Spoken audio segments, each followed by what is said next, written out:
नमस्कार, हमारे चैनल में आपका स्वागत है। मैं हूं रामचंद्र मौर्य। साथियों, गोदी मीडिया में कितने पत्रकार होंगे जो ओबीसी, एससी, एसटी से आते होंगे?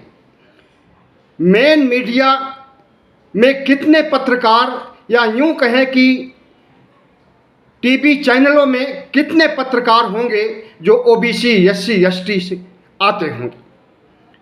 न्यायपालिका में कितने जज होंगे जो ओबीसी, एससी, एसटी से आते हैं?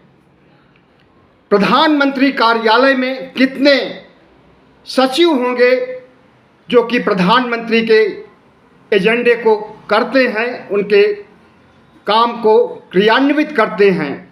उनकी कितनी संख्या होगी जो ओबीसी, एससी, एसटी होंगे? निजी क्षेत्र की कंपनियों में कितने ओबीसी, एससी, एसटी होंगे? क्या इसका कभी आपने अनुमान लगाया है? नहीं लगाया है। सरकारी सेवाओं में कितने होंगे, इसका भी अनुमान किसी ने नहीं लगाया होगा। लेकिन आपको हम बता दें कि राहुल गांधी 9 अक्टूबर सोमवार को जब प्रेस कॉन्फ्रेंस करते हैं ओबीसी जनगणना के मामले में, ओबीसी महिलाओं को भागीदारी देने के मामले में, या अपने 4 मुख्यमंत्रियों में से 3 मुख्यमंत्रियों को साथ ले करके, और यह इंगित कर रहे थे कि सीडब्ल्यूसी की बैठक में यह प्रस्ताव पारित किया गया है कि ओबीसी, एससी, एसटी को अधिकार दिलाने के लिए, ओबीसी जनगणना करने के लिए, ओबीसी के साथ न्याय करने के लिए, सामाजिक न्याय की दिशा में हम आगे बढ़ रहे हैं। प्रेस कॉन्फ्रेंस में उन्होंने कहा, मीडिया पर सवाल उठाया, मीडिया से पूछा, बताओ इस कमरे में जितने लोग बैठे हैं, जितने पत्रकार हैं, उसमें से ओबीसी, एससी, एसटी से कितने हैं?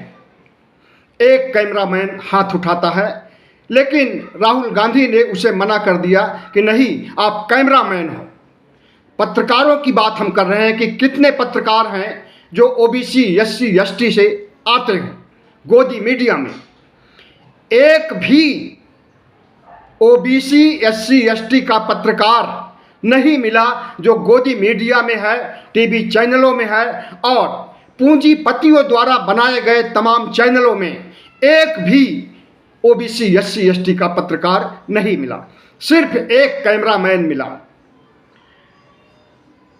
तो राहुल गांधी ने जिस तरह से मीडिया को लताड़ा और हाथ कंगन को आरसी क्या वाले मुहावरे को चरितार्थ करते हुए मीडिया को उसकी औकात बताया कि तुम्हारे अंदर भी, तुम्हारे मालिकों के अंदर भी न्यायप्रियता नहीं है, सामाजिक न्याय की भावना नहीं है। और इस देश के प्रधानमंत्री भी ओबीसी को इधर उधर गुमराह करते हैं, ओबीसी को इधर उधर भटकाते हैं। विश्वकर्मा योजना, कौन कौन सी योजना और जनधन योजना, इन सब में भरमाते हैं, लेकिन उनके साथ न्याय नहीं करते हैं। राहुल गांधी ने यह भी कहा कि वर्तमान सरकार, मोदी सरकार, ओबीसी, एससी, एसटी के हितों को ध्यान में लाए और उसे कार्यान्वित करे, ओबीसी की जनगणना कराए, ओबीसी महिलाओं को हक दे, सामाजिक न्याय जो संविधान में वर्णित है उसके अनुसार शासन चलाए, और सबकी भागीदारी होनी चाहिए। सिर्फ अडानी, अंबानी और चंद उद्योगपतियों की ही भागीदारी नहीं होनी चाहिए। यह देश सबका है।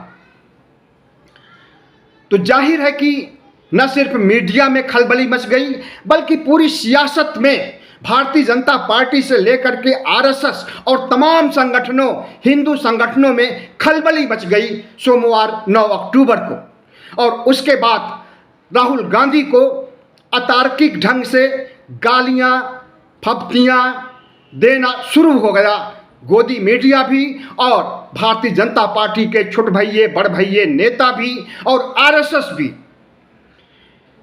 राहुल गांधी ने जो प्रश्न उठाया था कि कितने दलित हैं, कितने ओबीसी हैं, जितने पत्रकार इकट्ठा हुए हैं, उसकी कोई खबर नहीं आई, किसी भी चैनल में नहीं दिखाया गया, छिपा लिया गया। किसी भी अखबार में एक कॉलम का भी समाचार नहीं छापा गया। और राहुल गांधी हैं कि इसको उजागर करने के लिए मीटिंग दर मीटिंग कर रहे हैं, CWC की बैठक बुला रहे हैं, मुख्यमंत्रियों से बुला करके चर्चा कर रहे हैं और पूरे देश में घूम घूम करके OBC SC ST के मसले को उठा रहे हैं। जाहिर है कि पहली बार किसी नेता ने, बड़ी पार्टी के बड़े नेता ने मीडिया को लताड़ा है, उसी के सामने मीडिया को कटघरे में खड़ा किया है, प्रधानमंत्री नरेंद्र मोदी को कटघरे में खड़ा किया है, RSS को कटघरे में खड़ा किया है कि OBC SC ST के साथ न्याय नहीं हो रहा है। जब से मोदी सरकार आई है 2014 से, तब से सिर्फ चंद उद्योगपतियों को प्रमोट किया जा रहा है और कुछ उद्योगपतियों को तो इतना प्रमोट किया गया, इतना उनका कर्ज माफ किया गया, या इतना उन्हें धन मुहैया कराया गया, या इतना उनके लिए अनुकूल परिस्थितियां उत्पन्न की गई कि वो भारत का ही नहीं, दुनिया का नंबर 2 नंबर 3 का व्यापारी बन गया। हम बात अडानी की कर रहे हैं। अडानी एक समय था जब दूसरे नंबर पर उद्योगपतियों की सूची में आ गए थे, दुनिया के उद्योगपतियों में दूसरे नंबर पर, तीसरे नंबर पर, छठे नंबर पर तो पहले से ही रहे हैं। लेकिन जिस तरह से इस देश के गरीबों को और गरीब बनाया जा रहा है और अमीरों को और अमीर बनाया जा रहा है और चंद उद्योगपतियों को फायदा पहुंचाया जा रहा है, उससे क्या लगता है कि प्रधानमंत्री नरेंद्र मोदी संविधान के अनुसार, प्रजातंत्र के अनुसार शासन कर रहे हैं? कतई नहीं लगता है। और इसी बात को मुद्दा बनाया है राहुल गांधी ने। इस बार चुनावों का, सेमीफाइनल के चुनाव जो होने जा रहे हैं, इनकी तिथि आ गई है, आप अवगत हो गए होंगे, और 7 नवंबर से 30 नवंबर तक ये चुनाव निपट जाएंगे और 3 दिसंबर को इन चुनाव के परिणाम आ जाएंगे। 3 नवंबर को पता चल जाएगा कि राहुल गांधी ने OBC SC ST का जो मुद्दा उठाया है उसमें उन्हें राज्यों में कितनी सफलता मिली है और इन 5 राज्यों के OBC SC ST Rahul Gandhi को कितना तवज्जो देते हैं। और साथ ही यह भी पता चल जाएगा कि मोदी सरकार ने जिस तरह से 2014 से लेकर के 2023 तक गरीबों को नज़रअंदाज किया है, बेरोजगारों को नज़रअंदाज किया है, किसानों को नज़रअंदाज किया गया है। बड़े बड़े वादे किए गए थे, किसानों की आय दोगुनी कर देंगे, बेरोजगारों को हर साल 2 करोड़ नौकरियां देंगे, 15-15 लाख देंगे। तमाम तरह के वादे जुमले सुनाए गए थे 2014 से 2019 तक, लेकिन एक भी जुमला चरितार्थ नहीं हो पाया और देश की हालत पहले से भी खराब हो गई है। आज भारत दुनिया के गरीबों की सूची में सिर्फ दक्षिण अफ्रीका और पाकिस्तान और बांग्लादेश, नेपाल से ही आगे है, बाकी तमाम विकसित देशों से पीछे है। चले थे विकसित देश बनाने के लिए, लेकिन विकासशील देश की लिस्ट में भी बहुत निचले पायदान पर भारत आ गया है। जिस स्थान पर पूर्व प्रधानमंत्री मनमोहन सिंह इस देश को छोड़ करके गए थे, उससे कई पायदान नीचे उतर आया है आर्थिक मामलों में हमारा देश। विदेशी कर्ज बढ़ चुका है और विदेशी कर्ज जो कि 55 लाख करोड़ था, पिछले 70 सालों में जितने भी 14 प्रधानमंत्री हुए हैं उनके शासनकाल में कुल मिलाकर के 55 लाख करोड़ विदेशी कर्ज था, लेकिन 2014 से अब तक 155 लाख करोड़ विदेशी कर्ज हो चुका है। जाहिर है कि नरेंद्र मोदी के शासनकाल में 1000 लाख करोड़ का विदेशी कर्ज बढ़ा है। तो राहुल गांधी जो सवाल उठा रहे हैं OBC SC ST को लेकर के, एक बहुत बड़ा यक्ष प्रश्न है और प्रधानमंत्री की अग्नि परीक्षा हो जाएगी कि वो किस ढंग से OBC SC ST को नज़रअंदाज शुरू से करते रहे हैं और आज भी कर रहे हैं, और उन्हें तरह तरह के लॉलीपॉप और झुनझुने पकड़ा करके किस तरह से उनके वोट झटकते रहे हैं। उनकी समस्याओं को नहीं सुना गया, उन्हें गरीबी रेखा के नीचे से बाहर लाने का कोई प्रयास नहीं किया गया, उन्हें बीपीएल धारक बनाए रखा, शुरू से आज भी बनाए हैं और आगे भी बनाए रखने की सोच है। जिस तरह से प्रधानमंत्री नरेंद्र मोदी 5 किलो राशन मुहैया कर रहे हैं, उसमें सबसे ज़्यादा राशन लेने वालों में ओबीसी यानी अति पिछड़ी जातियों के लोग हैं।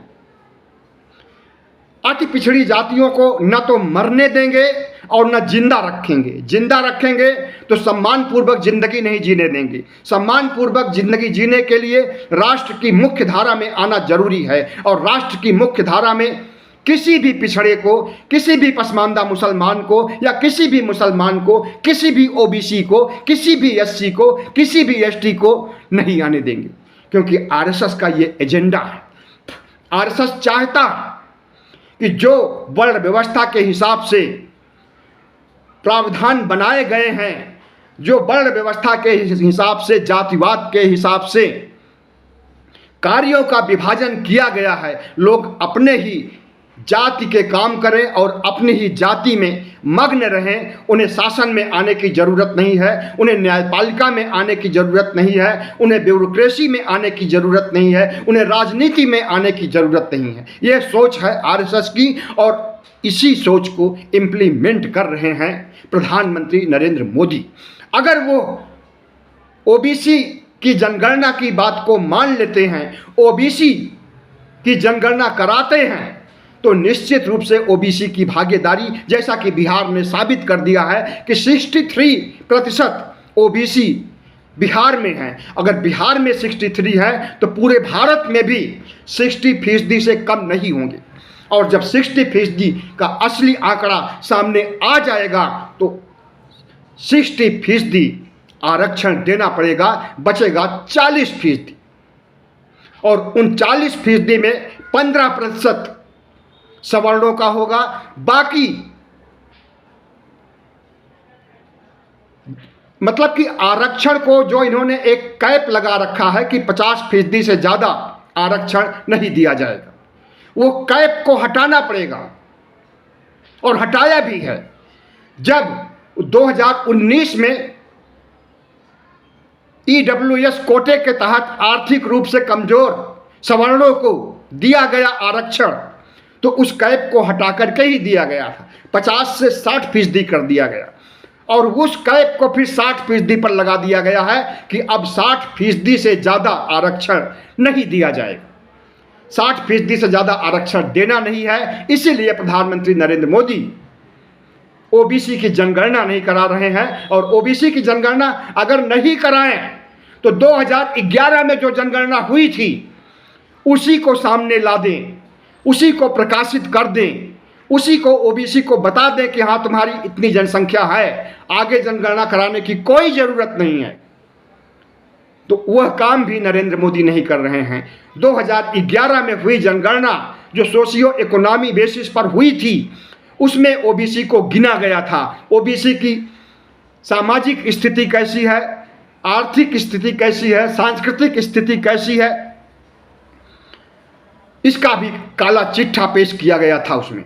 लेकिन उस रिपोर्ट को जो कि मनमोहन सिंह ने जनगणना कराई थी 2011 में, और प्रधानमंत्री नरेंद्र मोदी जब 2014 में बनते हैं तो उस समय जाकर के वो रिपोर्ट आती है, और उस रिपोर्ट पर प्रधानमंत्री नरेंद्र मोदी कुंडली मार करके बैठ जाते हैं और ओबीसी को उसकी जनसंख्या नहीं बताया। आज राहुल गांधी इतना मुखर हुए हैं, हालांकि कांग्रेस दूध की धुली हुई नहीं है। 1980 में बना मंडल आयोग, बिंदेश्वरी प्रसाद मंडल ने बनाया था संवैधानिक प्रावधानों के तहत। 1980 में बनकर के तैयार हो गई मंडल आयोग को 10 सालों तक कांग्रेस सरकार ने छिपाया, और 1990 में विश्वनाथ प्रताप सिंह ने इसे लागू किया था। और उस समय भी तत्कालीन विश्वनाथ प्रताप सिंह के बाद जब प्रधानमंत्री बनते हैं राजीव गांधी, तो उन्होंने मंडल आयोग का विरोध किया था, और इन चीज़ों के लिए राहुल गांधी ने माफ़ी मांग लिया है कि कभी नज़रअंदाज किया था कांग्रेस ने भी, लेकिन अब नज़रअंदाज नहीं होने देंगे और हम सबसे बड़ा मुद्दा इसे ही बनाएंगे और ओबीसी को उसका हक दिला करके रहेंगे। अगर नरेंद्र मोदी ओबीसी की गणना नहीं कराएंगे तो जब इंडिया की सरकार बनेगी तो हम ओबीसी की गणना कराएंगे और जितना उनका अनुपात होगा उतना उनको आरक्षण देंगे। पूरे देश में अगर 60% ओबीसी होंगे तो उन्हें 60% आरक्षण दिया जाएगा। साथियों, राहुल गांधी के इस एजेंडे को राजनीति या सियासी रूप से देखने पर लगता है कि इनके मंदिर मुद्दे, धार्मिक उन्माद फैला करके जो प्रधानमंत्री नरेंद्र मोदी चुनाव जीतते हैं, इस बार और ज़्यादा गुंजाइश है धार्मिक मुद्दे को उठाना। राम मंदिर का मुद्दा इस बार गरमाएगा और उस राम मंदिर के मुद्दे में सब कुछ इनकी नज़र में है कि सब कुछ बहा ले जाएंगे। महंगाई, गरीबी, बेरोजगारी कुछ भी आड़े नहीं आएगा और उसी धार्मिक उन्माद में हम लोकसभा चुनाव जीत लेंगे। तो इनके उस उन्माद को राहुल गांधी समझ गए हैं और उस उन्माद को जो असंवैधानिक है, संविधान कभी नहीं कहता है कि धार्मिक कट्टरता फैला करके या धार्मिक ध्रुवीकरण करके चुनाव जीता जाए। चुनाव आयोग को भी हिदायत दी गई है, ऐसे कानून बनाए गए हैं, ऐसी संहिताएं बनी हैं कि चुनाव आयोग भी चाह करके भी धार्मिक आधार पर वोट प्राप्त करने के लिए सांप्रदायिक ध्रुवीकरण करने की इजाज़त नहीं देता है। लेकिन उसके बावजूद धार्मिक संप्रदाय, धार्मिक उन्मूलन, धार्मिक विद्वेष पैदा करके, सौहार्द को बिगाड़ करके भारतीय जनता पार्टी चुनाव जीतती रही है और वही चुनाव उसने 2022 में उत्तर प्रदेश में भी जीता, जब योगी ने 80 और 20 की लड़ाई कह करके मुसलमानों के खिलाफ हिंदुओं को भड़का करके हिंदुओं का एक मुश्त वोट लेकर के जीते हैं। और इस हिंदुत्व की प्रयोगशाला उत्तर प्रदेश और गुजरात माना जाता है कि हिंदुत्व की प्रयोगशाला है। इस प्रयोगशाला में लोकसभा चुनाव 2024 को जीतने की भी तैयारी की जा रही है और आरएसएस के प्रचारक पूरे उत्तर प्रदेश में क्या पूरे भारत में सक्रिय हो गए हैं ध्रुवीकरण करने के लिए, दंगे और हादसे करवाने के लिए, मुसलमानों का कत्लेआम करवाने के लिए तमाम तरह के बयान दिए गए हैं। हिंदू राष्ट्र बनाने के लिए तमाम तरह के बयान दिए गए हैं, कस्में खिलाई गई हैं। शहर दर शहर में, दिल्ली हो, नागपुर हो, कोई भी ऐसा शहर नहीं बचा होगा जहां हिंदू राष्ट्र बनाने की शपथ न खाई गई हो।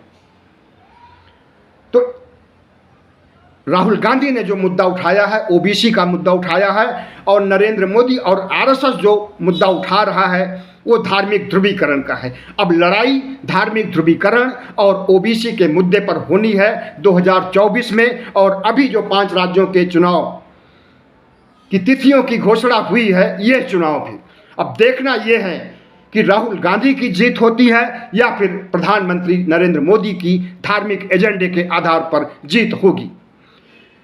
लेकिन इतना निश्चित है कि इस देश के ओबीसी, एससी, एसटी के लोगों की आंखें अगर राहुल गांधी के संबोधन पर नहीं खुलेगी तो यह समझ लीजिए कि जिस तरह से मनुस्मृति काल से आज तक ओबीसी के लोग, पिछड़ी जातियों के लोग शूद्र बने रहे हैं, नीच बने रहे हैं, गरीबी रेखा के नीचे रहे हैं, जहालत की जिंदगी जीते रहे हैं, गुलामी की जिंदगी जीते रहे हैं, अस्पृश्यता का दंश झेलते रहे हैं, वही दंश, वही गुलामी, वही असमानता निकट भविष्य ही नहीं बल्कि दूर भविष्य तक झेलनी पड़ेगी। इसलिए ओबीसी को उठ खड़ा होना होगा और जो जागरूक ओबीसी हैं उनका दायित्व बनता है कि वो सोते हुए ओबीसी को जगाएं।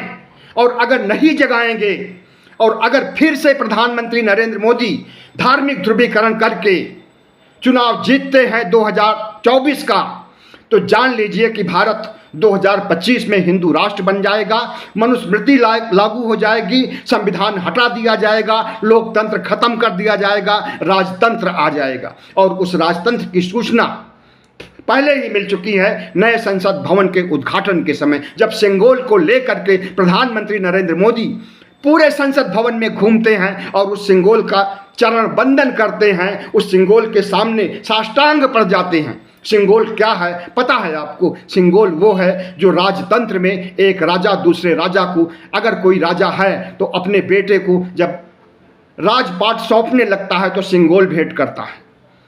तो वही राजतंत्र स्थापित करने का संकेत दिया था प्रधानमंत्री नरेंद्र मोदी ने संसद भवन में, नए संसद भवन में। और जब राजतंत्र आ जाएगा तो प्रजातंत्र खत्म हो जाएगा, संविधान भी खत्म हो जाएगा और मनुस्मृति युग आ जाएगा। और मनुस्मृति युग आ जाएगा तो समझ लीजिए ओबीसी के लोगों, एससी एसटी के लोगों की फिर से तुम्हारे आगे हाड़ी होगी और पीछे झाड़ू होगा। और गुलामी, अस्पृश्यता, छुआछूत, नीचता का दंश जैसे झेलते रहे हो हजारों साल तक, वैसे आगे भी हजारों साल तक झेलोगे।